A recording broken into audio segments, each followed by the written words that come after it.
considerable portion of the happenings of life comes to us without any direct choosing on our part, and such happenings are generally regarded as having no relation to our will or character, but as appearing fortuitously, as occurring without a cause. Thus one is spoken of as being lucky and another unlucky, the inference being that each has received something which he never earned, never caused. That cause and effect are always related in perfect adjustment and harmony. That being so, every happening directly affecting us is intimately related to our own will and character, is indeed an effect justly related to a cause having its seat in our consciousness. In a word, involuntary happenings of life are the results of our own thoughts and deeds. This, I admit, is not apparent on the surface, but what fundamental law, even in the physical universe, is so apparent?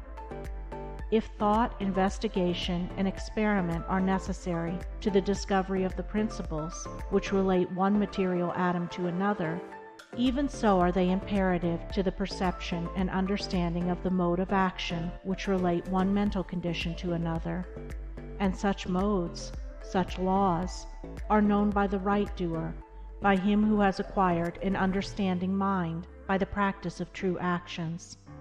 We reap as we sow. Those things which come to us, though not by our own choosing, are by our own causing. The drunkard did not choose the delirium tremens or insanity which overtook him, but he caused it by his own deeds. In this case the law is plain to all minds, but where it is not so plain, it is none the less true. Within ourselves is the deep-seated cause of all our sufferings, the spring of all our joys. Alter the inner world of thoughts, and the other world of events will cease to bring you sorrow. Make the heart pure, and to you all things will be pure, all occurrences happy and in true order. Within yourselves deliverance must be sought. Each man his prison makes. Each hath such lordship as the loftiest ones. Nay, for with powers above, around, below, as with all flesh and whatsoever lives, act maketh joy or woe. Our life is good or bad, enslaved or free, according to its causation in our thoughts. For out of these thoughts spring all our deeds, and from these deeds come equitable results.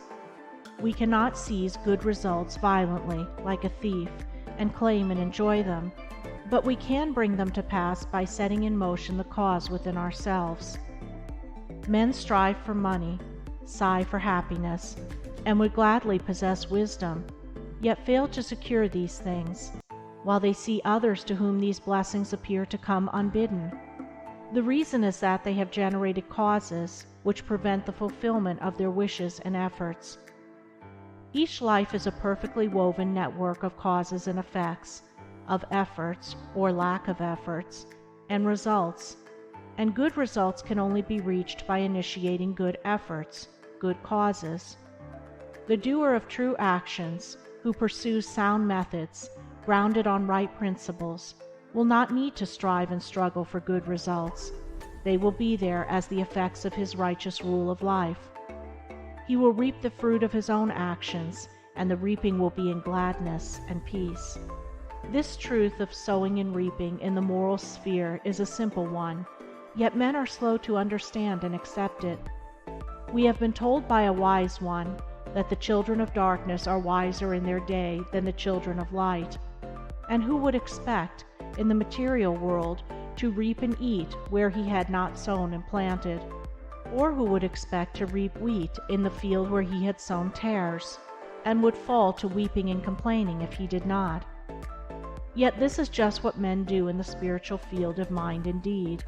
They do evil and expect to get from it good, and when the bitter harvesting comes in all its ripened fullness, they fall into despair and bemoan the hardness and injustice of their lot, usually attributing it to the evil deeds of others, refusing even to admit the possibility of its cause being hidden in themselves, in their own thoughts and deeds.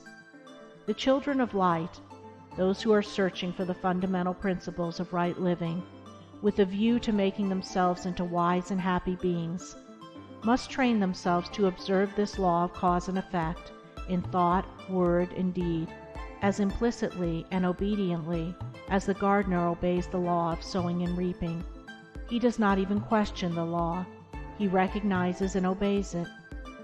When the wisdom which he instinctively practices in his garden is practiced by men in the garden of their minds, when the law of the sowing of deeds is so fully recognized that it can no longer be doubted or questioned, then it will be just as faithfully followed by the sowing of those actions which will bring about a reaping of happiness and well-being for all. As the children of matter obey the laws of matter, so let the children of spirit obey the laws of spirit, for the law of matter and the law of spirit are one, but they are two aspects of one thing, the outworking of one principle in opposite directions. If we observe right principles or causes, wrong effects cannot possibly accrue. If we pursue sound methods, no shoddy thread can find its way into our web of life, no rotten brick enter into the building of our character to render it insecure. And if we do true actions, what but good results can come to pass? For to say that good causes can produce bad effects is to say that nettles can be reaped from a sowing of corn. He who orders his life